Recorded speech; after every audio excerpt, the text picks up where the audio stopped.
أعوذ بالله من الشيطان الرجيم بسم الله الرحمن الرحيم قل أرأيتم إن كان من عند الله وكفرتم به وشهد شاهد من بني إسرائيل على مثله فآمن واستكبرتم إن الله لا يهدي القوم الظالمين وقال الذين كفروا للذين آمنوا لو كان خيرا ما سبقونا إليه وإذ لم يهتدوا به فسيقولون هذا إفك قديم ومن قبله كتاب موسى إماما ورحمة وهذا كتاب مصدق لسانا عربيا لينذر الذين ظلموا وبشرى للمحسنين إن الذين قالوا ربنا الله ثم استقاموا فلا خوف عليهم ولا هم يحزنون أولئك أصحاب الجنة خالدين فيها جزاء بما كانوا يعملون صدق الله مولانا العظيم الصلاة والسلام عليك يا سيدي يا رسول الله الصلاة والسلام عليك يا سيدي يا حبيب الله الصلاة والسلام عليك يا سيدي يا شفيع المذنبين وعلى آلك وأصحابك يا سيدي يا رحمة للعالمين۔ محبوب آپ ارشاد فرمائیں، اگر یہ قرآن اللہ کی طرف سے ہو اور تم اس کا کفر کر چکے ہو تو پھر تمہارا کیا انجام ہوگا؟ اور بنی اسرائیل کا ایک شخص اس جیسی کتاب کی گواہی دے چکا ہو اور اس پر ایمان بھی لا چکا ہو اور تم نے تکبر کیا ہو تو تمہارا انجام کیسا ہوگا؟ بے شک اللہ ظالم لوگوں کو ہدایت نہیں دیتا۔ اور کافروں نے کہا مومنوں کے متعلق کہ اگر یہ قرآن بہتر ہوتا تو یہ لوگ اس کی طرف ہم پر سبقت نہ کرتے، اور جب انہوں نے اس سے ہدایت حاصل نہ کی تو ان قریب یہ کہیں گے یہ قدیم جھوٹ ہے۔ حالانکہ اس سے پہلے موسیٰ کی آسمانی کتاب پیشوا اور رحمت بن کر آ چکی ہے، اور یہ کتاب عربی زبان میں اس کی تصدیق کرنے والی ہے تاکہ ظالموں کو عذاب سے ڈرائے اور نیکوکاروں کو بشارت دے۔ بے شک جن لوگوں نے کہا ہمارا رب اللہ ہے، پھر وہ اسی پر جمے رہے، سو ان پر نہ کوئی خوف ہوگا اور نہ وہ غمگین ہوں گے۔ یہی لوگ جنتی ہیں، اس میں ہمیشہ رہنے والے، یا ان کے نیک کاموں کا صلہ ہے جو وہ کیا کرتے تھے۔ صدق اللہ مولانا العظیم۔ اللہ رب العالمین نے قرآن حکیم میں کافروں کے متعلق ایک بار نہیں، دو بار نہیں، تین بار نہیں، کتنی بار یہ کلام ارشاد فرما دیا ہے۔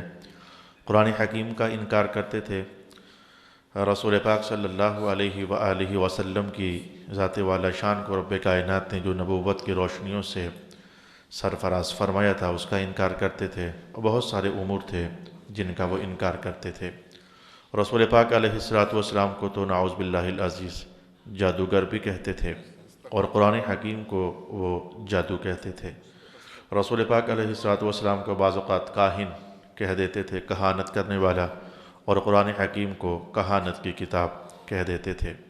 یہ بھی کہہ دیتے تھے کہ آسمان سے کچھ نازل نہیں ہوا، ایک عجم کا آدمی ہے جو کہ رسول پاک علیہ السلام کو راتوں رات آ کر بتا جاتا ہے اور سکھا جاتا ہے، اور محمد صبح اٹھ کر ہمیں سکھا دیتے ہیں اور بتا دیتے ہیں، لہذا یہ آسمان سے اترا ہوا کلام نہیں ہے۔ تو مختلف طریقے سے، مختلف الزام بازیوں سے قرآن حکیم کے قرآن ہونے کا انکار کر رہے تھے۔ آخری باتیں جو ہم نے پڑھی تھیں ان میں اگر آپ کو الفاظ یاد ہیں تو اس میں یہ تھا کہ ھذا سحر مبین، قرآن کھلا جادو ہے۔ تو قرآن حکیم کے متعلق انہوں نے کہا کہ یہ کھلا جادو ہے۔ مولا کائنات نے فرمایا کہ محبوب ذرا آپ ان کو بتائیں اور ان سے ذرا ایک بات تو پوچھیں۔ کون سی بات؟ ان کان من عند اللہ، اگر جیسے کہ تم کہہ رہے ہو کہ یہ جادو ہے، اگر یہ قیامت والے دن یہ بات سامنے آئے کہ یہ جادو نہ ہوا، واقعی اللہ کی طرف سے اتارا ہوا تو پھر تمہارا کیا بنے گا؟ ایک تو یہ ہے نا کہ واقعی جادو نکلے، جس کا امکان بھی نہیں ہے، لیکن چلو تمہارے ہاں تمہاری سوچ کے مطابق بات کرتے ہوئے ہم کہتے ہیں کہ اگر قیامت والے دن یہ جادو نہ نکلا، بتاؤ پھر تمہارا کیا بنے گا؟ ایک بات۔ دوسرا طرح ان سے پوچھیں کہ تمہارے ہی قوم قبیلے کا ایک گواہی دے چکا ہے کہ میں اللہ کا سچا نبی ہوں اور یہ کتاب اللہ کی نازل کردہ کتاب ہے، تم اسے بہت عزت اور احترام دیتے ہو، تو اب بتاؤ اب تمہارا کیا بنے گا؟ تم سارے اس کے پیروکار ہو، اس کی تابعداری کرتے ہو، جو کچھ وہ کہتا ہے ماننے کے لیے آمادہ ہو جاتے ہو۔ اب بتاؤ کہ اب تمہارا یہ کہنا، یعنی تمہارا بڑا تو یہ کہے اور گواہی دے کہ یہ کتاب جادو نہیں ہے، اللہ کا نازل کیا ہوا ہے، اور جو تم ان کے پیروکار ہو اس بندے کے، تو تم کہتے ہو کہ یہ جادو ہے۔ فآمنہ، اور وہ جو ہے جو تمہارا بڑا ہے، جس کو تم سارے بالاتفاق بڑا مانتے ہو، وہ تو ایمان بھی لے آیا ہے۔ واستکبرتم، اور تم اس کا انکار کر رہے ہو، بے شک اللہ تعالیٰ کافر قوم اور ظالم قوم کو ہدایت عطا نہیں فرماتا۔ اچھا، یہاں اس آیت شریفہ کے اندر جو چیز قابل توجہ ہے، جس کی طرف میں نے آپ کی طبیعت کو تھوڑی دیر کے لیے روکنا ہے، وہ یہ ہے کہ یہ شاہدہ شاہدم من بنی اسرائیل، کہ بنی اسرائیل سے ایک گواہی دینے والا گواہی دے چکا ہے۔ ہم مضمون جملہ کو ذرا سن لیں۔ گواہی دینے والا گواہی دے چکا ہے کہ یہ قرآن اللہ کا کلام ہے، یہ جادو نہیں ہے، یہ کہانت نہیں ہے، تمہارے اندر سے ایک گواہی دینے والا گواہی دے چکا ہے۔ یہ کون شخص تھا جس کے متعلق قرآن کہتا ہے کہ تمہارا ایک گواہی دے چکا ہے؟ تو یاد رکھنا کہ اکثر ائمہ تفسیر نے ارشاد فرمایا کہ یہ حضرت عبداللہ ابن سلام تھے۔ ان کا نام عبداللہ نہیں تھا، ان کا نام حسین تھا۔ اسلام قبول کرنے کے بعد رسول پاک صلی اللہ علیہ وآلہ وسلم نے ان کا اسم گرامی عبداللہ رکھا تھا۔ حضور پاک ویسے بھی ارشاد فرماتے ہوتے تھے کہ اللہ کو دو نام تو بہت ہی پسند ہے، ایک عبداللہ ہے اور ایک عبد الرحمن ہے۔ تو کئی لوگوں کا نام رسول پاک علیہ السلام جب تجویز فرماتے ہوتے تھے تو عبداللہ کا حوالہ اس کے نام کے ساتھ قائم کر دیتے ہوتے تھے، یا پھر عبد الرحمن کے ساتھ اس کا نام ارشاد فرما دیتے ہوتے تھے۔ تو عبداللہ ابن سلام کے متعلق کہا گیا کہ یہ وہ ہیں جو کہ تمہارے قوم قبیلے کے ہونے کے باوجود یہ تو گواہی بھی دے چکے ہیں اور ایمان بھی لا چکے ہیں۔ اسلام قبول کرنے سے پہلے جناب عبداللہ ابن سلام، یعنی اس وقت کا حسین جو ہے یا حسین جو ہے صاد کے ساتھ ہے، صاد کے ساتھ، سین کے ساتھ نہیں، تو بنی اسرائیل کا جو بہت بڑا عالم تھا، بنی اسرائیل کے بڑے علماء میں اس کا شمار ہوتا تھا، مقتدائے روزگار تھا، پیشوا تھا، لوگ اس کی بات مانتے تھے، اسے فیصلوں کے اندر اور پروں کے اندر بٹھایا جاتا تھا، اس کی کہی ہوئی بات کو تسلیم کیا جاتا تھا۔ جب انہوں نے اسلام قبول کیا تو یہ بھی عجیب بات بتاتے ہیں، کہنے لگے جب اطلاع ہوئی کہ مدینہ میں محمد مصطفیٰ صلی اللہ علیہ وسلم ہجرت کر کے تشریف لا چکے ہیں، عالم تھے، پتہ تھا، تورات پڑھی ہوئی تھی، عالم بھی نہیں تھے، بہت بڑے عالم تھے، اور جس کے عالم ہونے کی گواہی اللہ تعالیٰ ارشاد فرما رہا ہے، شاہدہ شاہد، وہ زبردست گواہ ہے تمہارے اندر کا بندہ ہے جس کی تم ساری پیروی کرتے ہو۔ تو پتہ تو تھا کہ جو ہجرت کر کے تشریف لائیں گے یہی اللہ کے آخری نبی اور سچے رسول ہیں۔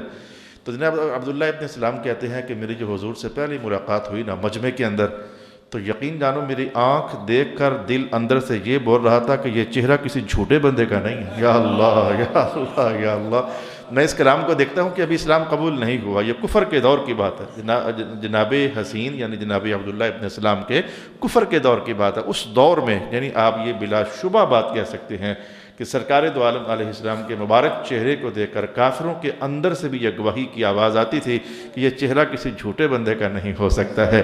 پھر جناب عبداللہ ابن سلام کہتے ہیں کہ لوگ ملاقات کر رہے تھے تو میں بھی ملاقات کر رہا تھا۔ جس دن میری پہلی ملاقات ہوئی رسول پاک علیہ السلام کے ساتھ، تو جو واضح نصیحت حضور فرما رہے تھے، میں نے جو پہلا کلام حضور کی زبان اقدس سے سنا تو پہلا کلام یہ تھا کہ حضور فرما رہے تھے لوگوں آپس میں ایک دوسرے کو بہت سلام کیا کرو، السلام علیکم ورحمۃ اللہ کہا کرو، اور اس کے بعد اگلا کلام جو رسول پاک علیہ السلام فرما رہے تھے کھانا کھلایا کرو، کھانا کھلانے کی بڑی برکات ہے، اور تیسرا جملہ رسول پاک علیہ السلام یہ ارشاد فرما رہے تھے کہ آپس میں رشتہ داروں کے ساتھ مل ملا کر رہا کرو، میل جول ختم نہ کیا کرو، ان سے ملاقاتیں کرتے رہا کرو، اور چوتھی بات میں نے سنا کہ رسول پاک علیہ السلام ارشاد فرما رہے تھے کہ جب لوگ راتوں کو سوئے ہوئے ہوتے ہیں اس وقت اٹھ کر کے نماز ادا کیا کرو، اس وقت نماز۔ یہ پہلی گفتگو تھی جو کہ رسول پاک صلی اللہ علیہ وآلہ وسلم کی میں نے سنی۔ پھر آپ کہتے ہیں کہ چونکہ میں تورات کا عالم تھا تو دو لفظ میں جانتا تھا، تو میں نے کہا کہ میں ان سے سوال کروں گا، سرکار دو عالم صلی اللہ علیہ وآلہ وسلم سے سوال کروں گا، اگر یہ نبی ہوں گے تو جواب دیں گے، وگرنہ نہیں، کیونکہ تورات میں یہی لکھا ہوا ہے کہ یہ تین سوال ایسے ہیں کہ جن کا جواب نبی کے سوا کوئی دے ہی نہیں سکتا ہے۔ تو میں ان سے پوچھتا ہوں کہ کیا وہ ان سوالوں کے جواب میں یہ کیا کہتے ہیں تاکہ میں سمجھوں کہ یہ نبی ہیں یا کہ نبی نہیں ہیں۔ جناب عبداللہ ابن سلام کہتے ہیں کہ میں رسول پاک صلی اللہ علیہ وآلہ وسلم کی خدمت میں حاضر ہو گیا اور جا کر میں نے کہا کہ آپ مجھے بتائیں گے کہ قیامت کی نشانیاں تو ویسے بہت ساری ہیں، لیکن قیامت کی سب سے پہلے جو نشانی قریب ترین ظاہر ہوگی، سب سے پہلی نشانی جس کو دیکھ کر دل ہلنا شروع ہو جائیں کہ بس اب قیامت کی آئی کہ آئی۔ دیکھو بہت ساری ظاہر ہو چکی ہیں، زنا عام ہو گیا، لیکن ابھی دل شاید اس طرح نہیں سوچ رہے کہ بہت قریب آ گئی ہے۔ جیسے دجال آ گیا پھر تو رولے پڑ جانے ہیں، امام مہدی تشریف لے آئے تو پھر تو معاملہ بہت ہی قریب ہو جانا ہے، جیسے کہ جمعے والی نشست میں آپ سن رہے ہیں۔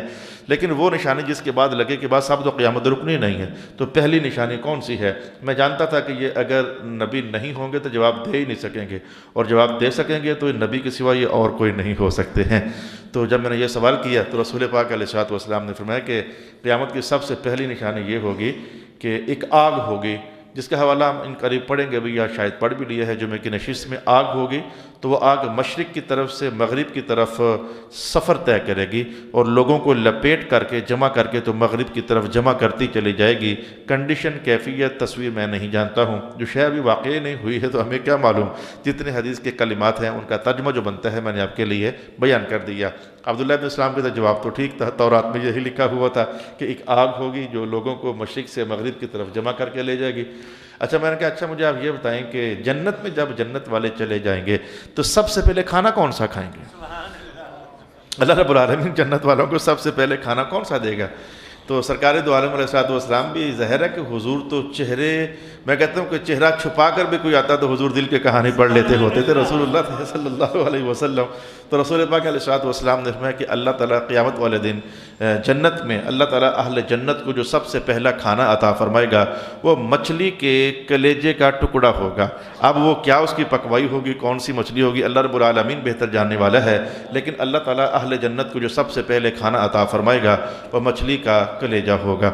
اچھا جناب عبداللہ بن سلام کہتے ہیں کہ میں نے پھر تیسرا سوال کیا، جواب تو یہ بھی ٹھیک تھا رسول پاک علیہ السلام کا۔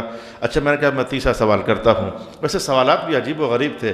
میں نے ایک بار 15ویں سپارے سے گزرتے ہوئے آپ کو بتایا تھا کہ یہ مکہ والے یہودیوں کے پاس جاتے ہوتے تھے کہ ہمیں چونکہ تم تورات والے ہو، کتاب والے ہو، کچھ پڑھنا لکھنا جانتے ہو تو عجیب و غریب بتاؤ تاکہ ہم پرکھیں کہ محمد صلی اللہ علیہ وسلم اللہ کے نبی ہیں یا کہ اللہ کے رسول نہیں ہیں۔ تو میں یعنی جیسے آج یہ 3 سوال ہیں، میرا دھیان 15ویں سپارے کی طرف چلا گیا، تو آج جو سیکھ کر آئے تھے، کتنی عجیب بات تھی، 3 سوال وہ یہودیوں سے آج سیکھ کر آئے تھے۔ کہا کہ اگر تینوں سوالوں کا جواب دے دیا تب بھی نبی نہیں، اور تینوں کا جواب نہ دیا تب بھی نبی نہیں۔ یا اللہ یہ کتنا مشکل معاملہ لے کر آئے تھے۔ تو نبی کب ثابت ہونا تھا کہ 2 سوالوں کا جواب دے دیں اور تیسرے کا نہ دیں تب نبی ہیں۔ تورات کے اندر بھی کیا عجیب و شان باتیں لکھی ہوئی تھیں۔ خیر وہ وقت میں نے نپٹا لیا، نبھا دیا، آپ کو بتا دیا، اور اس کے بعد بھی 1 2 3 بار میں نے آپ کو وہ تعلیمات بتائیں۔ تو آج یہ 3 سوال تھے کہ عبداللہ ابن سلام کہتے ہیں کہ میں نے تیسرا سوال یہ کیا کہ کبھی دیکھو تو بچہ ماں کی طرح لگتا ہے، جو آپ پیدا ہونے کے فوراً بعد پوچھتے بچہ کس پر گیا ہے، یہ ہمارے پنجاب کا جملہ ہے، یعنی کس جیسا لگ رہا ہے۔ تو عبداللہ ابن سلام کہتے ہیں میں نے پوچھا کبھی بچہ ماں جیسا لگتا ہے، کبھی بچہ باپ جیسا لگتا ہے، اس کا راز کیا ہے؟ رسول پاک علیہ السلام نے ارشاد فرمایا کہ اللہ کی شان ہے کہ کبھی ایسا ہوتا ہے جب دونوں طرح کے پانی اکٹھے ہوتے ہیں، والد کا پانی اور والدہ کا پانی، تو جس کے پانی کو اللہ تعالیٰ غلبہ عطا فرما دیتا ہے تو بچے کی مشابہت اسی طرح کی ہو جاتی ہے۔ اللہ اکبر اللہ اکبر اللہ اکبر۔ جب یہ تینوں سوالوں کا جواب دیا عبداللہ ابن اسلام کہتے ہیں میں نے چوتھی بات کوئی نہیں کی، چوتھی بات میں نے یہ کی تھی اشہد ان لا الہ الا اللہ وحدہ لا شریک لہ واشہد ان محمدا عبدہ ورسولہ۔ اب تورات کا میں عالم، تورات پڑھ کر نشانیاں پوچھ کر جواب صحیح ملنے کے باوجود بھی ایمان قبول نہ کرتا، میں کاہے کا عالم ہوتا؟ تو میں نے کہا کہ اشہد ان لا الہ الا اللہ۔ پھر کہنے لگا یا رسول اللہ ایک پرابلم ہے، اسلام قبول کرنے کے بعد ایک پرابلم ہے۔ حضور کا کیا مسئلہ ہے؟ کہا حضور آپ جانتے ہیں کہ یہودی بہت ہی بہتان تراش لوگ ہیں، اگر ڈائریکٹ میں نے ان سے کہا کہ میں اسلام قبول کر چکا ہوں تو یہ میرے ساتھ بہت برا سلوک کریں گے۔ آپ ایسا کریں کہ پہلے ان کو بلائیں اور بلا کر میرے متعلق سوال کریں کہ یہ مجھے کیسا سمجھتے ہیں، اس کے بعد پھر ان کو خبر دی جائے کہ میں تو اسلام قبول کر چکا ہوں۔ حضور بھی ساری کہانی سمجھ گئے کہ یہ کچھ معاشرتی مسائل ہوتے ہیں، خاندانی مسائل ہوتے ہیں، علاقائی مسائل ہوتے ہیں کہیں سرکار دو عالم علیہ السلام اور عبداللہ ابن اسلام تو اس دور کے لوگ تھے۔ ہمارے ہاں بھی ایسا ہے کہ کئی بار لوگ علاقائی مسائل کا نشانہ مساجد کو بنا دیتے ہیں۔ کہا یا رسول اللہ مسئلہ یہ ہے کہ یہودی بڑی ایسی قوم ہے کہ جو فتنہ پرداز ہے اور بڑی بہتان تراش قوم ہے، تو آپ ایسا کریں کہ پہلے ان کو بلا کر میرے متعلق پوچھیں۔ حضور بھی ساری بات سمجھ گئے۔ آپ حضور نے پیغام بھی جو آیا یہودیوں کو بلا لیا، سرکردہ لوگ، تو رسول پاک علیہ السلام نے فرمایا کہ یہ بتاؤ کہ حسین کے بارے میں تمہارا کیا خیال ہے؟ ذرا عبداللہ تو اب نام رکھنا ہے حضور نے کہا وہ یعنی حسین کے بارے میں تمہارا کیا خیال ہے؟ ہاں یہودی کہنے لگے واہ واہ واہ واہ، وہ تو بہت بڑا عالم ہے اور ہم اسے بڑا قابل عزت اور قابل احترام جانتے ہیں۔ اچھا تو کہا کہ خود ہی کہنے لگے اس کا باپ بھی بہت اچھا آدمی ہے، بہت عظیم آدمی ہے اس کا باپ بھی، وہ تو سمجھو کہ باپ بیٹا دونوں ہی بڑے عظیم ہیں، ہم ان کی بڑی قدردانی کرتے ہیں۔ تو رسول پاک علیہ السلام نے پوچھا اچھا اگر حسین جو ہے تمہارا تو تمہارا بڑا عالم جو ہے اگر وہ اسلام قبول کر لے، قرآن کو اللہ کی کتاب مان لے، میں محمد کو اللہ کا سچے نبی مان لے، تو کیا تم اس کی تابعداری میں مسلمان ہو جاؤ گے؟ کہنے لگا کہ وہ یہودی آگے سے کہنے لگے اللہ نہ کرے کہ ایسا ہو اللہ نہ کرے کہ ایسا ہو، ہم اللہ کی پناہ چاہتے ہیں کوئی مسلمان ہو جائے۔ اب چونکہ جناب عبداللہ ابن سلام جہاں بھی اوٹ میں کھڑے یا بیٹھے یہ ساری گفتگو سن رہے تھے، تو جب حضور بات یہاں تک لے کر آئے ساتھ ہی وہ اوٹ سے باہر نکل آئے اور آ کر کہنے لگے اشہد ان لا الہ الا اللہ وحدہ لا شریک لہ واشہد ان محمدا عبدہ ورسولہ، میں تو گواہی دے چکا ہوں۔ ان کا اس انداز میں قوم کو بلا کر گواہی دینا رب کائنات کو اتنا پسند لگا، مولا کائنات نے قیامت تک قرآن کا حصہ بنا دیا۔ شاہدہ شاہدن، ایک ایسا عظیم الشان گواہ ہے جو گواہی دے چکا ہے، جو تمہارا پیشوا تھا، تمہارا مقتدا تھا، تم اس کی ہر بات تسلیم کرتے تھے۔ جب بات یہاں پہنچی تو ساتھ ہی یہودی بدل گئے۔ ویسے میں کہتا ہوں کہ اے کاش کہ ہمارے حکمران، ہماری آواز کیا کون سنتا ہے نقار خانے میں، طوطی کی آواز کون سنتا ہے اس شور شرابے میں؟ یہاں تو بڑی بڑی تحریکیں، بڑے بڑے جلسے، بڑے بڑے جلوس، وہ اللہ کے حوالے ہو گئے، نظر ہو گئے ہوا کے، لیکن ہماری بات کون سنتا ہے؟ لیکن اے کاش کہ ہمارا اس وقت کے سرکردہ لوگ یہ جملہ سمجھے تو صحیح، 1 منٹ پہلے کہہ رہے ہیں عبداللہ ابن سلام بہت بڑا عالم ہے، بڑا باکردار آدمی ہے، اس کا باپ بہت اچھا ہے، ہم اس کی قدردانی کرتے ہیں۔ جب انہوں نے کہا اشہد ان لا الہ الا اللہ، ان کی ٹون چینج ہو گئی اور ساتھ ہی کہنے لگے اس جیسا برا بندہ ہی کوئی نہیں۔ یہودی اسی مجلس میں حضور کے سامنے، اس جیسا برا بندہ ہی کوئی نہیں ہے، یہ بھی بہت برا آدمی ہے جو نبی کی بارگاہ میں بیٹھ کر ابھی اپنے قول سے پھر سکتے ہیں، تو ہمارے حکمرانوں کے ساتھ بات کر کے پھر جانا اور اپنا مقصد نکلوانے کے بعد چند ہی دنوں کے بعد ایک نیا الزام تھوپ دینا، یہ تو ان کے لیے کوئی مسئلہ ہی نہیں ہے۔ نبیوں کی بارگاہ میں بیٹھ کر کے تو ان کا حال یہ ہوا کرتا تھا۔ تو جب انہوں نے کہا نا کہ بہت برا آدمی ہے، اس کا باپ بھی بہت برا ہے، تو جناب عبداللہ ابن سلام کہنے لگے یا رسول اللہ اس بات سے میں ڈرتا تھا کہ یہ ایسا سلوک کریں گے میرے ساتھ، تو ایسا سلوک کریں گے میرے ساتھ۔ اللہ اکبر، یہ تھے جن کا حوالہ قرآن حکیم نے یہاں دیا۔ وَشَهِدَ شَاهِدٌ مِّن بَنِي إِسْرَائِيلَ عَلَى مِثْلِهِ فَآمَنَ وَاسْتَكْبَرْتُمْ إِنَّ اللَّهَ لَا يَهْدِي الْقَوْمَ الظَّالِمِينَ۔ یار آج میں ایک بحث آپ کے لیے لایا تھا، جلالین پڑھتے ہوئے، علم التفسیر کی کتاب ہے، اور آپ سارے سن لو، بات سمجھ آنے والے کوئی اتنی پیچیدہ سمجھنا آنے والی کہانی نہیں ہے۔ جلالین پڑھتے ہوئے آپ پبلک جان لیں، ہر سورت کے اندر تقریباً آپ کو یہ جملہ ملے گا، جو ٹیکنیکل فن کی اور تفسیر کی کتاب ہے اس کا حوالہ دے رہا ہوں، اور تمام بڑی تفاسیر کے اندر بھی ایسا ہی ہوتا ہے۔ ہم چونکہ تفسیریں پڑھنے والے ہیں نہیں ہیں، تو ایسا لکھا ہوتا ہے کہ نئے طلباء بھی سمجھو پرانے بھی، یا آج میں اس کو چونکہ میرے مطالعے سے گزری ہے تو میں بڑے اہتمام سے آپ کو بتانے کے لیے حاضر خدمت ہوا ہوں۔ وہ جو پیچھے ہے کہ ایک گواہی دینے والا گواہی دے چکا، یعنی جناب عبداللہ ابن سلام، میں اس حوالے سے ایک بہت ہی دلچسپ بات آپ کو بتانا چاہتا ہوں۔ ہر سورت کے شروع میں یہ جملے ملتے ہیں تمام بڑی تفاسیر کے اندر، یہ ساری سورت مکی ہے پر فلانی آیت مدنی ہے، 2 آیتیں مدنی ہیں۔ جناب علیہ السلام ہم نے پوچھ رہا ہوں، ان کو سارا پتہ ہے، لیکن یہ بات والوں کو پتہ کیسے چلتا ہے کہ ساری سورت مکی ہے لیکن یہ 2 آیتیں مدنی، یہ ساری سورت مدنی ہے پر یہ 2 آیتیں مکی ہیں؟ ساری سورت مکی ہو، 2-4 آیتیں مدنی ہوں، ساری صورت مدنی ہو، 1.5 آیت مکی ہو، یا اللہ تعالیٰ یہ پتہ کیسے چلتا ہے کہ یہ ہمیں تو ڈائریکٹ ہی نہیں پتہ ہوتا کہ یہ صورت مکی ہے یا کہ مدنی ہے۔ مضمون ہر صورت کے شروع میں بتا کر آپ کو چلاتا ہوں کہ بھائی مکی صورتوں کا مزاج یہ ہوتا ہے، مدنی صورتوں کا مزاج یہ ہوتا ہے، لیکن جن کو اللہ نے سینے روشن کیے ہیں ان کو پتہ کیسے چلتا ہے کہ پوری صورت کی یہ 2 آیتیں ہیں جو کہ مدنی ہیں، پوری صورت کی یہ 2 آیتیں ہیں جو کہ مکی ہیں؟ پتہ کیسے چلتا ہے؟ وہ جو جن سورسز سے پتہ چلتا ہے ان میں سے ایک میں آج آپ کو بتانے لگا۔ اب یہ صورت جو ہے ہماری چلی ہوئی ہے صورت احقاف ہے۔ صورت احقاف مکہ میں نازل ہونے والی صورت ہے۔ اب غور سے ذرا بتانا کہ میں نے کہا کہ جناب عبداللہ ابن سلام حضور کی خدمت میں آئے، نشانیاں دیکھیں، یہ آئے کہاں تھے؟ مدینہ میں، مدینہ میں آئے تھے، اور مدینہ میں آ کر کے تو انہوں نے کہا میں نے وہ نشانیاں حضور سے پوچھیں تو قرآن پاک نے کہہ دیا کہ وہ گواہ دیکھ گیا ہے، تو بتا گیا ہے، گواہی دے گیا ہے کہ محمد اللہ کے رسول ہیں۔ تو اب یہ صورت مکہ کی ہے تو یہ آیت بھی اگر مکہ میں ہو تو مکہ میں تو جناب عبداللہ ابن سلام حضور کے پاس آئے نہیں تھے، تو گواہی دی نہیں تھی، صورت ساری مکہ کی ہے، تو پھر ہم یہ کیسے کہیں گے کہ اس لیے بعض تفسیر والوں نے بزرگوں نے کہہ دیا جناب عبداللہ ابن سلام کے متعلق یہ آیت نازل ہوئی ہے، اس کی کوئی حقیقت نہیں ہے۔ کیوں؟ یہ صورت مکہ کی ہے ساری، اور جناب عبداللہ ابن سلام کا اسلام لانا حضور کی وفات سے 2 سال پہلے ہے، ایک روایت یہ ہے، یا چلو حضور مدینہ میں تشریف فرما ہو چکے تھے تو جا کر انہوں نے اسلام قبول کیا، آیت پہلے کہہ چکی ہے کہ گواہی دینے والا گواہی دے چکا ہے، اور ابھی گواہی دینے والا آیا ہی نہیں ہے، وہ تو مدینہ میں جا کر آنا ہے۔ تو بعض بزرگوں نے انکار کر دیا کہ یہ کہنا کہ جناب یہ آیت شاہد والی آیت ہے، یہ عبداللہ ابن سلام کے متعلق ہے، یہ ان کے متعلق نہیں، یہ کسی اور کے متعلق ہے۔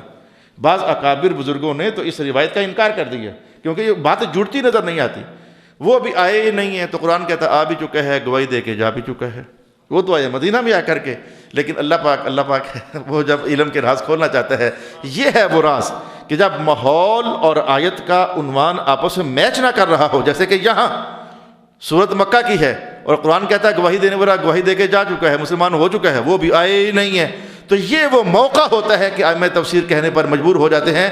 ویسے ساری سورت مکہ میں نازل ہوئی، پر یہ 2 آیتیں جو ہے یہ مدینہ میں نازل ہوئی تھی، لہذا یہ 2 آیتیں جب نازل ہوئی تھی تو عبداللہ تب آئے تھے، تب وہ گواہی دے کر گئے تھے، تو ہیں یہ 2 آیتیں مدینہ کی، لیکن حضور کی اور اللہ کی حکمتیں اپنی ہیں کہ ان 2 آیتوں کو اٹھا کر کے حضور نے کہا سورہ احقاف کے اندر جا کر رکھ دیا جائے، اور یہ بات میں کئی بار آپ کو بتا چکا ہوں، کس سورت کو کہاں رکھنا ہے یہ عقل سے فیصلہ نہیں ہے، یہ سرکار فیصلے کر کے گئے، کس رکوع کو کہاں رکھنا ہے، بھئی پورا رکوع نازل ہو گیا، یہ کس سورت کا رکوع ہے یا رسول اللہ، یہ حضور خود فرماتے یہ سورہ کہف کا رکوع ہے، یہ سورہ بقرہ کا رکوع ہے، کس آیت جب 5 آیتیں اتری تو ان کو کہاں رکھنا ہے یا رسول اللہ، بہت ساری صورتیں آ چکی ہیں، تو پھر حضور فیصلہ کرتے اللہ کے حکم سے ان 5 آیتوں کو اٹھا کر سورہ آل عمران میں رکھ دے، یہ وہاں کی آیتیں ہیں، یہ آیتوں کی ترتیب، رکوعوں کی ترتیب، صورتوں کی ترتیب، یہ سب کچھ جو ہے یہ اللہ رب العالمین نے سرکار دو عالم یہ اللہ کا اور رسول پاک علیہ السلام کا راز ہے۔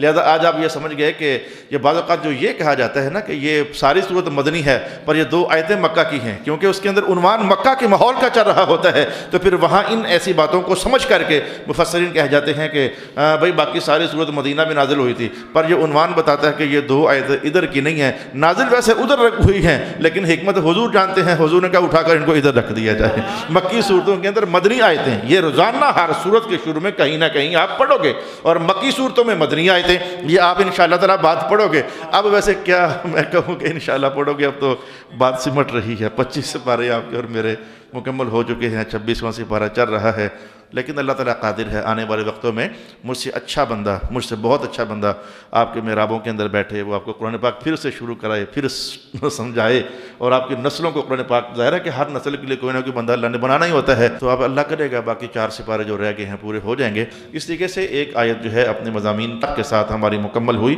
بعض اوقات بہت زیادہ باتیں ہوتی ہیں جو کہنے سننے اور سمجھنے کے لائق ہوتی ہیں، اور بعض اوقات اختصار کے ساتھ ہی عنوان آیت سمجھ آ جاتا ہے۔ اب یہ آیت ہم سمجھ گئے کہ مولا کائنات نے کہا کہ محبوب یہ جو کہتے ہیں کہ قرآن جادو ہے، تو ان سے کہیں کہ اگر قیامت والے دن جادو نہ نکلا، مجھے اس موقع پر اللہ کی مدد سے جناب حضرت علی المرتضیٰ کا قول یاد آتا ہے، لا الہ الا اللہ۔ بڑے پرانے زمانے میں آپ کو سنایا بھی تھا، جب یہودیوں زیادہ اڑپھس یہودیوں ہی کی رہتی تھی جناب علی کے ساتھ، اور منافقوں کی رہتی تھی جناب علی کے ساتھ اور سب صحابہ کے ساتھ، لیکن چونکہ وہ علم کی سند جناب رسول پاک علیہ السلام نے آپ کو عطا فرمائی ہوئی تھی، تو اکثر اور اس سے بھی زیادہ اکثر جواب آپ ہی دیا کرتے تھے۔ تو ایک یہودی نے کہا تھا قیامت کو اگر معاملہ وہ نہ نکلا جو تم سمجھے ہوئے ہو اے علی، تو کیا بنے گا؟ تم نے ان کو نبی مانا ہوا ہے، کتاب کو اللہ کا قرآن مانا ہوا، قیامت کو اگر یہ نہ نکلا تو کیا بنے گا؟ اللہ اکبر۔ جناب علی نے اتنے ٹھنڈے لہجے میں کلام کیا، کہا قیامت کو اگر محمد نبی نہ نکلے اور یہ کتاب اللہ کا قرآن نہ نکلا، تو جیسے پہلے گمراہی میں تھے لوگ تو بعد میں بھی ماننے کے باوجود بھی گمراہی میں رہے، تو جو نہ انجام پہلے تھا وہی بعد میں ہونا، فرق کیا پڑا؟ اگر تو واقعی ایسا ہو گیا تو پھر تو ماننے والوں کے انجام میں تو کوئی فرق نہ ہوا، پہلے بھی وہ گویا کہ نام مان کر ہی اللہ کے نافرمان تھے، تو بعد میں بھی غلط مان کر وہ ادھر گئے، تو پھر تو کوئی فرق نہیں، یعنی ان کے انجام میں تو کوئی فرق نہیں ہونا۔ لیکن تم بتاؤ اگر معاملہ، اچھا یہ دیکھو بات، یہ سے کہتے ہیں کہ لگام ڈھیلے کر دینا، فن کی زبان میں سے کہتے ہیں لگام ڈھیلے کر دینا، چلو تواڈی مان لیا کہ اگر معاملہ ایسے نہ نکلا تو جیسے پہلے تباہی تھی تو بعد میں تباہی ہوگی، اللہ کو سمجھ جو نہ سکے، اور اگر معاملہ جو تم سمجھے ہوئے ہو اس کے خلاف نکلا تو پھر تم تو مارے نہ گئے، تو کچھ اسی طرح کا کلام قرآن پاک نے کہا کہ محبوب ذرا ان سے پوچھیں اگر یہ کتاب اللہ کا قرآن ہے اور تم اس کا انکار کر چکے ہوئے تو اب بتاؤ کہ پھر تمہارا قیامت کو کیا بنے گا؟ اور آپ اس وقت اچانک مجھے خیال یہ گزرتا ہے کہ جس قول کو میں جناب علی کا قول سمجھ رہا ہوں اور میں نے پڑھا، تو آپ جناب یہیں سے پڑھ کر ہی شاید بتا رہے ہو، شاید کیا یقیناً آپ یہیں سے پڑھ کر، یہ قرآن کا بیان ہے کہ اگر قیامت والے دن یہ کتاب نکلی اور محمد اللہ کے سچے نبی نکلے، بتاؤ پھر تمہارا کیا بنے گا؟ تو وہ آپ کا قول مبارک قرآن حکیم کی آیت کا یہ بیانیہ ہے جو ابھی آپ نے میرے ساتھ سماعت کیا، اور ایک گواہی بھی دے چکا ہے۔ تو پھر اللہ تعالیٰ بے شک پھر تمہارا کیا بنے گا، تمہارا انجام کیا ہوگا؟ بے شک اللہ تعالیٰ ظالم قوم کو ہدایت عطا فرمانے والا نہیں ہے۔ آیت نمبر 2 کی طرف ہم بڑھنا چاہیں گے۔ دور قدیم کی بہت بڑی سازش، منافقین بھی اس سازش کو بہت زیادہ استعمال کرتے ہوتے تھے، مکہ والے بھی اس سازش کو بہت زیادہ استعمال کرتے ہوتے تھے، یہودی بھی اس سازش کو بہت زیادہ استعمال کرتے ہوتے تھے، دو طریقے سے۔ کچھ تو ایسے تھے جو مانتے ہی نہیں تھے، جیسے کہ مکہ والے اور یہودی مانتے ہی نہیں تھے۔ منافقین اس کو ذرا دوہرے انداز میں استعمال کرتے ہوتے تھے، مان کر قریب ہو کر اور اس کے بعد دوبارہ سے پھر الٹے پاؤں پلٹ جانا۔ یہ بات ہے کیا؟ قرآن پاک کے الفاظ سمجھیں۔ وقال الذین کفروا للذین آمنوا، کافر لوگ ایمان والوں کے متعلق کہتے لو کان خیرا، اگر یہ بہتر ہوتا، کیا شے؟ 3 قول ہیں، تینوں سمجھ لیں۔ اگر یہ بہتر ہوتا یعنی یہ قرآن، اگر یہ بہتر ہوتا یعنی یہ دین، اور اگر یہ شخص بہتر ہوتا یعنی محمد مصطفیٰ صلی اللہ علیہ وسلم، لو کان، اگر وہ بہتر ہوتا، کون؟ یا قرآن یا پھر دین یا پھر سرکار دو عالم صلی اللہ علیہ وآلہ وسلم۔ تو یہودی کہتے کہ دیکھو تم سمجھتے ہو، قوم والو اپنی قوم کو کہتے تم سمجھتے ہو کہ ہم کتنے سمجھدار لوگ ہیں۔ سمجھدار ہیں تو کاروبار سنبھالے ہوئے ہیں نا، سمجھدار ہیں تو یہ میں کہیں اور سے اٹھا کر باتیں آپ کے سامنے رکھ رہا ہوں، سمجھدار ہیں تو منڈیاں ہماری ہیں نا، سمجھدار ہیں تو فلانے ملک کے ساتھ ہماری ٹریڈنگ چلتی ہے نا، دانا ہیں تو لوگ ہم سے لین دین کرتے ہیں نا، تو تم ہمیں سمجھدار سمجھتے ہو، تم سمجھدار ہیں تو ہم تمہارے سردار بنے بیٹھے ہیں نا، وغیرہ وغیرہ۔ تو کہتے ہیں کہ اگر اس میں یعنی محمد میں یا دین میں یا پھر قرآن میں کوئی ہوتی خیر، تو ہم سے پہلے خیر کو سمجھنے والا کون ہو سکتا تھا؟ ہم نے کتنی گہرائی سے تجارتیں، کاروبار، پیسہ، مال، منڈیاں قابو کی ہوئی ہیں، اگر ان کے ہاں کوئی خیر ہوتی تو ہم سے زیادہ خیر سمجھنے والا کون ہوتا؟ اگر ہم نے ان کو نعوذ باللہ بڑے سخت الفاظ بولتے، نعوذ باللہ، میں اٹھا کر ادھر ہی پھینک دوں گا، اے میرے اللہ تعالیٰ آپ جانتے ہو کہ میں یہودیوں کی بات کر رہا ہوں، اگر جب ہم نے ان کو منہ نہیں لگائے، نعوذ باللہ العزیز، ہمیں یہ کہتے ہوئے ڈر لگتا ہے، کیونکہ اب ہم اس کو کہتے ہیں کہ جب ہم نے ان کا مذہب قبول نہیں کیا، حالانکہ ہم سمجھدار تھے، تو تمہیں سمجھ آ نہیں رہی ہے کہ ان کے دین میں، ان کے قرآن میں اور اس شخص میں کوئی خیر ہے نہیں ہے۔ اگر ہوتی تو ہم سے پہلے خیر کمانے والا ہے کون؟ دیکھ نہیں رہے کہ اللہ نے ہمیں کتنا خیر والا بنایا ہوا ہے؟ وہ مال کو خیر سمجھتے، وہ دولت کو خیر سمجھتے، وہ تجارتی منڈیوں کو خیر سمجھتے، اور یہ بڑی پرانی بات ہے۔ کافر یہودی یا ان کی خصلتیں رکھنے والے بعض مسلمان، سب نہیں، بعض مسلمان، وہ سب کچھ اپنا متاع دنیا اور متاع آخرت 2 روپیوں کو سمجھتے ہیں۔ یہ قدیم زمانوں سے لے کر آج تک قرآن پاک نے کیوں زیادہ دولت آنے پر ہمیشہ قرآن پاک کا انداز بدل جاتا ہے، لہجے بدل جاتے ہیں، گرمی آ جاتی ہے، تنبیہات کا رش لگ جاتا ہے؟ یہ اس لیے کہ یہ فرعون دولت مند تھا تو اللہ کے مقابل ہو گیا، قارون دولت مند تھا تو اللہ کے مقابل ہو گیا، نمرود دولت مند تھا تو اللہ کے مقابل ہو گیا۔ ہر دور کا بادشاہ، ہر دور کا، اللہ اکبر۔ میں نے آپ کو جن دنوں ہمارا درس حدیث چل رہا تھا، ایک حدیث کے الفاظ نہیں بتائے تھے، رسول پاک علیہ الصلوۃ والسلام نے کیا فرمایا تھا؟ بہت بڑا کلام یاد آ گیا۔ جیسے جیسے کوئی بندہ ان شاہان وقت کے قریب ہوتا چلا جائے گا، اللہ کے دربار سے دور ہوتا چلا جاتا ہے۔ جس پر رک کر کے میں نے کہا تھا کہ یہ مجبوری ہے محراب والوں کی، سب محراب والوں کی بھی نہیں، جن کی ہے، جو خودداری کے ساتھ جینا جانتے ہیں، جن کا پتہ ہے قرآن پاک نے کیا کہتا، ھذا بصائر للناس، قرآن تو آنکھیں کھول کے رکھ دیتا ہے۔ تو جن کی اللہ نے آنکھیں کھول دی اپنے کرم سے، فضل سے، وہ کیوں ان بادشاہوں کے پیچھے نہیں لپکتے ہیں؟ وہ کوئی ان سرمایہ داروں کی دہلیز پر بوسہ زنی نہیں کرتے ہیں، ان کی مجبوری ہے۔ وہ جانتے ہیں کہ ہم ادھر قریب ہوئے تو کیا فائدہ ہوا، ہمیں ادھر قریب ہونا ہے۔ وہ ادھر قریب ہونے کے لیے ان سب کو ہٹا کے رکھتے ہیں، کہتے ہیں نہیں، ہمارا خدا ہم سے ناراض نہیں ہونا چاہیے۔ میں آج پڑھ کر آیا بھی، بچوں کو سبق پڑھایا، آج جو نیا بیچ میرے پاس آیا ہوا ہے، حضرت شیخ سعدی فرماتے ہیں کہ ساری دنیا تجھ سے راضی ہے، اللہ ناراض ہے، تیرا کک فائدہ نہیں ہوا۔ ساری دنیا تجھ سے راضی ہے لیکن اللہ ناراض ہے، تو کک کامیاب نہیں ہوا۔ ساری دنیا تجھ سے ناراض ہے، صرف ایک اللہ تیرے ساتھ ہے، ساری کامیابی تیرے لیے ہے۔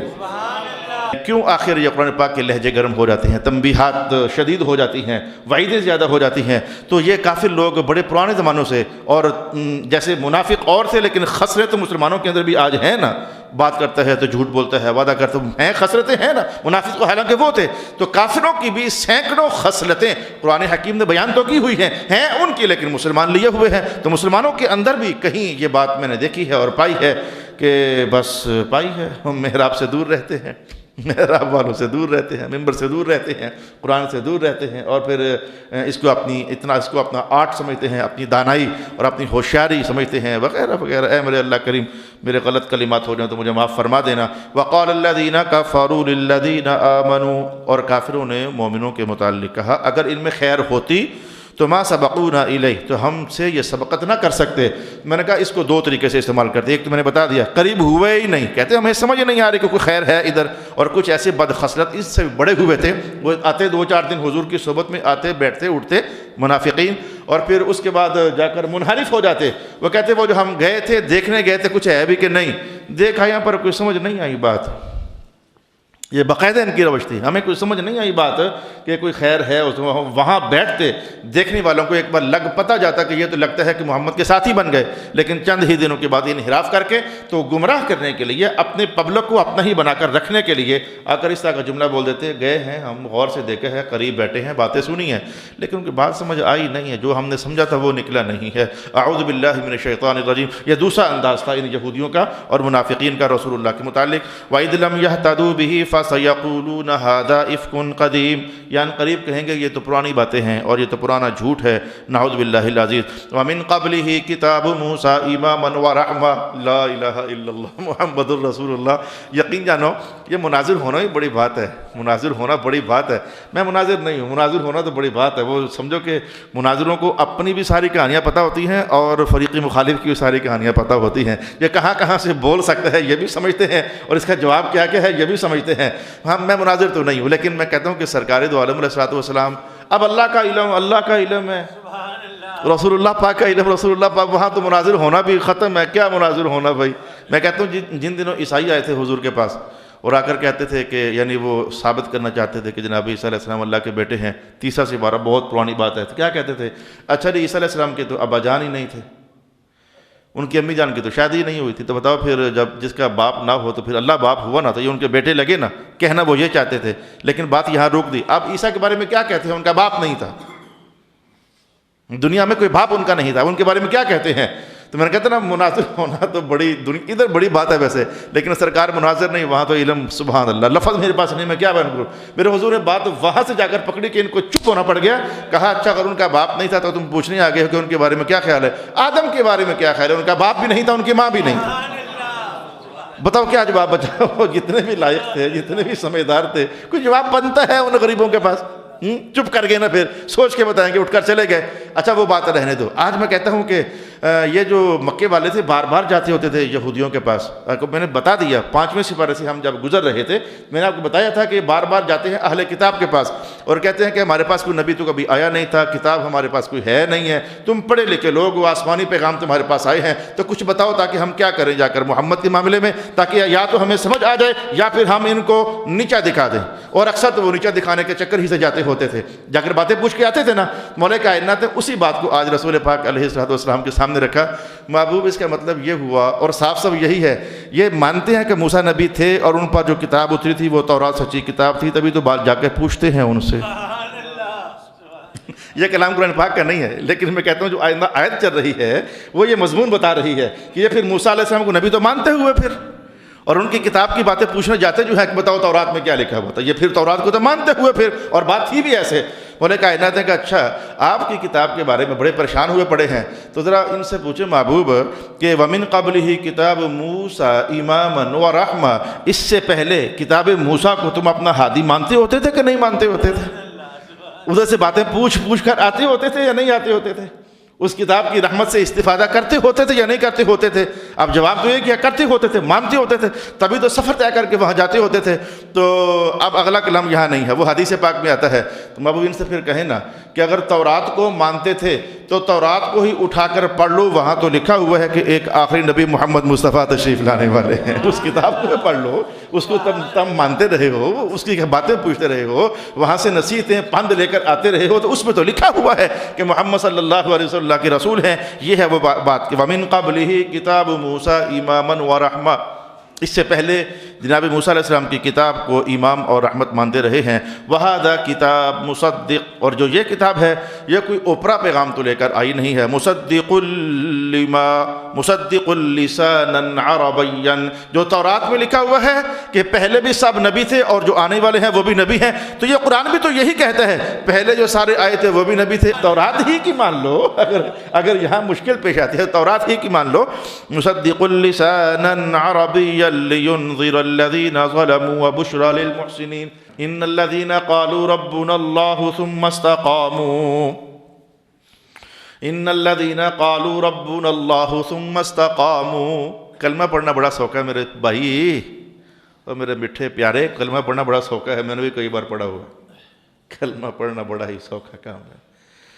کلمے کے تقاضوں کے مطابق جم کر رہنا بڑا مشکل کام ہے، بڑا مشکل کام ہے۔ یہ میں تھوڑا کہہ رہا ہوں، رسول پاک علیہ السلام نے فرمایا ہے، جمعہ کو حدیث سنا چکا ہوں، ایک وقت ایسا آنے والا ہے اسلام کے مطابق اور دین کے مطابق زندگی گزارنا ایسے ہوگا جیسے دہکتا ہوا انگارہ ہاتھ میں پکڑا ہوا ہے۔ خاندان والے مخالف، مسجد والے مخالف، محلے والے مخالف، علاقے والے مخالف، پتہ نہیں کون کون مخالف، کون مخالف۔ صلی اللہ علیہ وسلم بچوں کو یہ سبق پڑھا رہا تھا، بہت دلچسپیوں سے بھرا ہوا تھا۔ حضرت شیخ سعدی کہتے ہیں کہ انسان کبھی بندوں سے خوش ہو نہیں سکتا۔ تم نیک بن کر جیو، تمہارے اوپر یہ اعتراض ہوگا، برے بن کر جیو یہ اعتراض ہوگا، غریب بن کر جیو یہ اعتراض ہوگا۔ کوئی 100 بندہ گنوا دیا انہوں نے، تو آخر میں نتیجہ یہ نکالا بندہ بندے سے کبھی راضی نہیں ہوتا۔ 1000 نیکی کرو، ایک غلطی کر لو تو وہ ایک غلطی باری ہو جائے گی۔ ایسا کرو بندوں کو راضی کرنا چھوڑو، ایک اللہ کو راضی کرو، وہ بہت جلدی راضی ہو جاتا ہے، بہت جلدی راضی ہو جاتا ہے۔ بندے کبھی راضی نہیں ہوتے، یہ بات بڑی تجربہ شدہ اور ثابت شدہ بات ہے۔ یعنی انبیاء ابھی تک سرکار دو عالم کی مخالفت چل رہی ہے، کربلا والے شہزادوں کی، جنت کے شہزادے ابھی تک مخالفت چل رہی ہے، آج تک ابھی تک بھی صحابہ کو کوئی نہیں مان رہا ہے، ابھی تک پتہ نہیں کیا سے۔ اللہ تعالیٰ خود کہتا ہے اپنے کلام میں ما قدر اللہ، اللہ کی بھی قدر نہیں کی لوگوں نے۔ بتاؤ تو بندے نہیں کبھی راضی ہوتے، کبھی راضی نہیں ہوتے، تو ان کو راضی کرنے کا خواب دیکھنا بھی نہیں چاہیے۔ جو حقوق اللہ نے جیسے کہے ایسے چلو ان کے ساتھ، ایسے چلو، وہ چلتے رہو، لیکن یہ ٹھڑک دل میں نہ رکھو کہ یہ ہم سے راضی ہو جائیں گے۔ جناب علی فرماتے تھے اگر بندے سارے تم سے راضی ہو گئے تم سے بڑا منافق کوئی نہیں۔ جناب علی یہ فرماتے ہوتے تھے کہ تم سے بڑا پھر منافق کوئی نہیں ہے۔ تو آپ سمجھو کہ میں نے کہا کلمہ پڑھنا آسان ہے، لیکن اس کے تقاضوں کے مطابق زندگی گزارنا بڑا مشکل ہے۔ اس لیے رب کائنات نے وہ عنوان اٹھایا، ان الذین قالوا ربنا اللہ، بے شک وہ لوگ جنہوں نے کہا کہ رب ہمارا اللہ ہے، ثم استقاموا، پھر ڈٹ گئے اس بات پر۔ مطلب تجھے رب کہہ دیا تیرے ہی چلے گی ہماری زندگی پر، تیرا ہی حکم نافذ ہوگا، تیرے محبوب کی بات مانیں گے، کیونکہ ان کو ماننے کے بعد بھی تو نے ہی ارشاد فرمایا ثم استقاموا فلا خوف علیہم ولا هم يحزنون۔ بس جو پھر کہہ کر جم گیا، جیسے جدھر جدھر حضور لے کر جاتے رہے چلتا رہا، تو اس کا حال اور نتیجہ کیا ہوگا؟ فلا خوف علیہم ولا هم يحزنون، اس بندے پر نہ کوئی غم ہوگا اور نہ ہی کوئی حزن ہوگا۔ یہ خوف اور حزن کیا ہوتا ہے میں کئی بار پہلے بتا چکا ہوں، لیکن آج میں نے یہاں رک کر کے ایک دلچسپ تفسیر کا پہلو آپ کو بیان کرنا ہے۔ قرآن تو کہتا ہے اللہ کو ماننے والوں پر کوئی خوف نہیں ہوگا، ابھی بھی آپ نے سن لیا ہے، لا یحزنون، اور ان پر کوئی حزن بھی نہیں ہوگا۔ وہ پیچھے بھی 11ویں سپارے کے اندر بھی آیا تھا، الا ان اولیاء اللہ لا خوف علیہم ولا هم يحزنون۔ خبر رکھو اس بات کی کہ جو اولیاء اللہ ہے نہ ان پر کوئی خوف ہوگا نہ حزن ہوگا۔ اور رسول پاک علیہ السلام نے خود فرمایا، خود حضور نے فرمایا، کیا فرمایا؟ قیامت والے دن اللہ پاک نے ایک وقت ایسا بھی آنا ہے کہ ایسا غضب ظاہر فرمانا ہے کہ وہ خوف طاری ہو جانے ہیں، اور انبیاء گھٹنوں کے بل زمین پر بیٹھ جائیں گے اور سر اقدس ان سب کے اللہ کے حضور جھک جائیں گے۔ اور خوف کا حال یہ ہونا ہے، سورۃ مزمل کہتی ہے خوف کا حال یہ ہونا ہے کہ اگر اس وقت کوئی جوان ہوا تو مارے خوف اور غضب الہی کے وہ بوڑھا ہو جائے گا، اگر کسی ماں کے پیٹ میں بچہ ہوا تو وہ ساکت ہو جائے گا۔ یہ سارے بیانات قرآن پاک کے ہیں اور سرکار دو عالم علیہ السلام کے ہیں۔ تو یہ پھر ماجرا کیا ہوا؟ قرآن پاک نے اعلان کیا کوئی خوف نہیں ہوگا، کوئی ڈر نہیں ہوگا، حضور کہہ رہے ہیں غم بھی ہوگا، ڈر بھی ہوگا، خوف بھی ہوگا۔ یہ ماجرا پھر کیا ہوا؟ یہ ہے دلچسپ پہلو جو آج اللہ پاک نے مجھے پڑھنا نصیب فرمایا ہے۔ صلی اللہ علی حبیبہ محمد وآلہ وسلم۔ میرے پیارے دوستو، سمجھو کہ ڈر دو طرح کا ہوتا ہے۔ ایک ڈر وہ ہوتا ہے کہ غلطی کی ہوئی ہے عذاب ہوگا، ایک یہ بھی خوف ہی ہوتا ہے۔ جیسے غلطی کر کے بچے کو ڈر لگا رہتا ہے، ابھی ابو آ گیا نا، یا ٹیچر آ گیا نا، میری خیر نہیں ہے، کام میں نے خراب کر دیا ہے، پتہ بھی لگ گیا ہے استادوں کو یا ابو کو، جو بھی ہوتا ہے بڑا۔ ایک غم اور خوف وہ ہوتا ہے کہ جس میں بندے نے غلطی کی ہوتی ہے، اور غلطی کر کے تو پھر اس کو پتہ ہوتا ہے پھینٹی لگنی ہے، عذاب ہونا ہے، سزا ملنی ہے، تو ایک خوف وہ ہوتا ہے۔ اور ائمہ تفسیر نے کہا کہ ایک خوف وہ ہوتا ہے جس میں کوئی غلطی نہیں ہے، کوئی قصور نہیں ہے، آنے والا ہے اتنا باروب، کچھ بھی نہ کیا ہو ویسے ڈر لگ رہا ہوتا ہے، اس کی شخصیت کا جلال ہوتا ہے، اس کی شخصیت کا روب ہوتا ہے۔ بالکل وہ دن بھی آپ یاد رکھ لو، وہ دن بھی آپ یاد رکھ لو جب آپ نے کوئی بھی غلطی نہیں کی ہوئی تھی، لیکن شام کے ٹائم جب ماں کہتے ابا آ گئے تیرا، تو سیدھے نہیں ہو کے بیٹھ جاتے ہوتے تھے، جو کچھ بھی کر رہے ہوتے تھے تو سیدھے ہو کر بیٹھ نہیں جاتے ہوتے تھے، حالانکہ کیا کچھ بھی نہیں ہے، لیکن ابا جان تشریف لے آئے ہیں۔ ایک خوف یہ بھی ہوتا ہے کہ کسی ذات کی شخصیت کا، روب کا، دبدبے کا اللہ پاک نے نظام رکھا ہوا ہے، اس کے پیچھے کوئی غلطی نہیں ہوتی، اس کے پیچھے کوئی گناہ اور جرم نہیں ہوتا، لیکن وہ ذات ایسی ہے کہ اس کا ایک خوف اللہ نے رکھا ہوا ہے۔ اب سمجھیں، ائمہ تفسیر نے کہا کہ جو قرآن پاک بار بار کہتا ہے نا کہ اللہ والوں پر خوف نہیں ہوگا، یہ وہ خوف نہیں ہوگا جو گناہ کر کے ہوتا ہے، وہ خوف نہیں ہوگا۔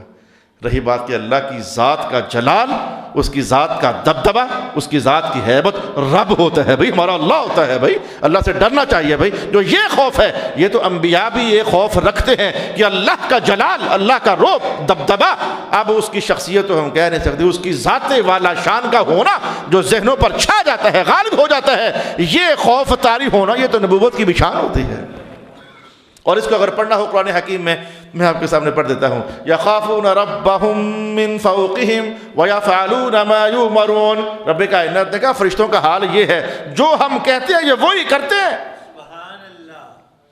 اس کے سوا کچھ بھی نہیں کرتے، یہ وہ کرتے ہیں جو ہم کہتے ہیں، لیکن پھر بھی حال ان کا یہ ہے، یخافون ربہم، نافرمانی کر ہی نہیں سکتے لیکن پھر بھی اپنے رب سے ڈرتے ہی رہتے ہیں۔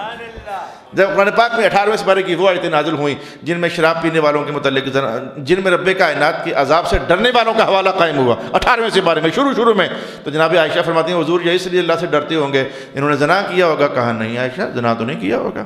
حضور انہوں نے شراب پی ہوگی؟ کہا شراب بھی نہیں پی ہوگی۔ کہا پھر حضور یہ ڈرتے کیوں ہوں گے اللہ سے؟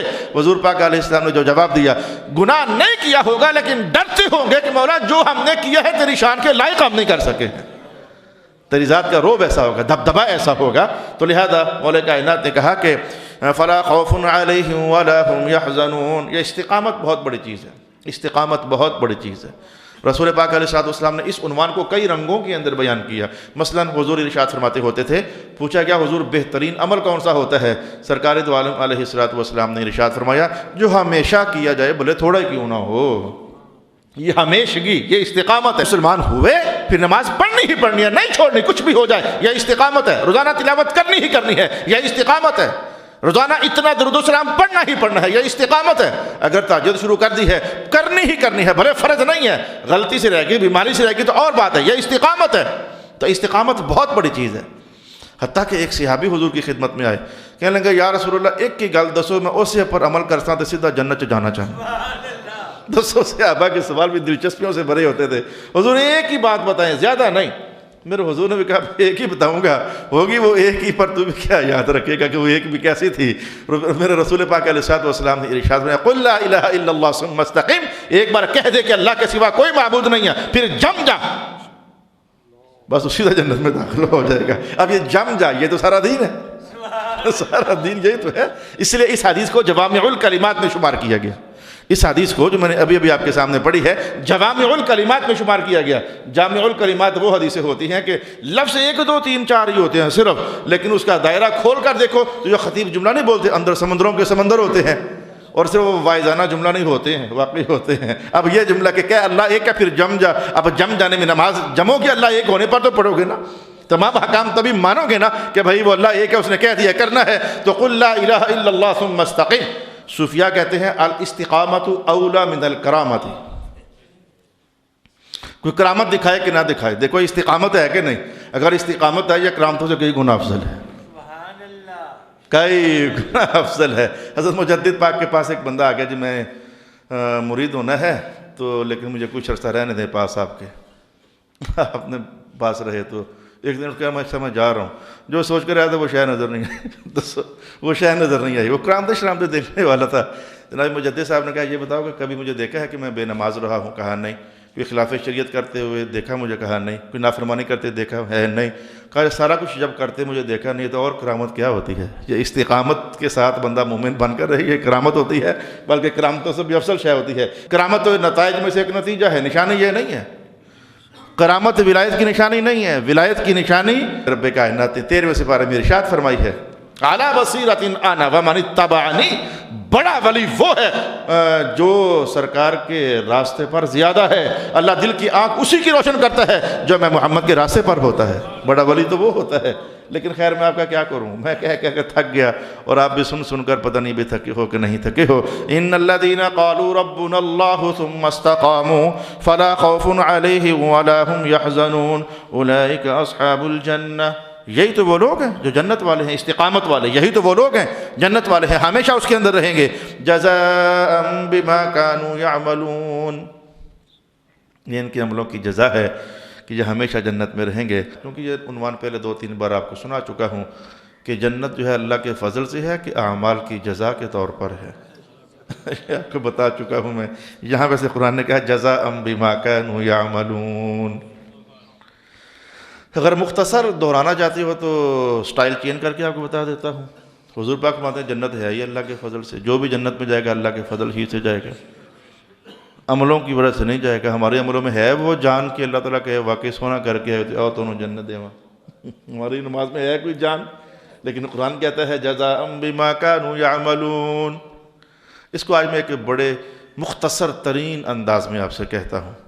حقیقت میں زمین سے دانے کون اگاتا ہے؟ اللہ، لیکن سبب ظاہری کیا ہوتا ہے؟ کسان نے دانے ڈالے، پانی دیا، ہل چلایا، گوڈیاں کیں اور پھر رکھوالیاں ہوئیں تو لگا ایسے کسان نے اگایا، حقیقت میں اللہ نے اگایا۔